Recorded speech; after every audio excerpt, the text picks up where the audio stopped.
ನಾವು ಯಾರಿಂದ ಉದ್ಧಾರ ಆಗಬೇಕು?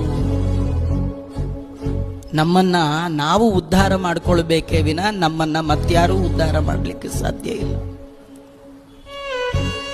ನಮಗೆ ನಮ್ಮ ಮನಸ್ಸೇ ಶತ್ರು, ಮನಸ್ಸೇ ಮಿತ್ರ. ನೀವು ಮನಸ್ಸನ್ನ ಗೆದ್ರಿ, ಅದು ನಿಮಗೆ ಮಿತ್ರ.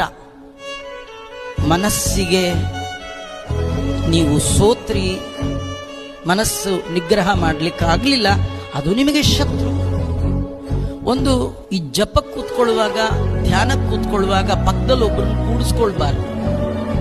ನಿಮ್ದು ಧ್ಯಾನವೂ ಆಗಲ್ಲ, ತಪಸ್ಸು ಜಪನೂ ಆಗಲ್ಲ. ಅದು ಮಾತೇ ಜಪ ಆಗ್ಬಿಡುತ್ತೆ. ಒಂಟಿ ಯಾವಾಗ್ಲೂ ದೇವರ ಧ್ಯಾನಕ್ಕೆ ಕೂತ್ಕೊಳ್ಬೇಕು. ಅದು ನೀವು ಪರ್ಸನಲಿ ಅನುಭವಿಸಬೇಕಾದ ಆನಂದ, ಶೇರ್ ಮಾಡ್ಲಿಕ್ಕೆ ಬರೋದಲ್ಲ, ಏಕಾಂತದಲ್ಲಿ ಕೊಡ್ಬೇಕು. ನೀವು ನೋಡಿ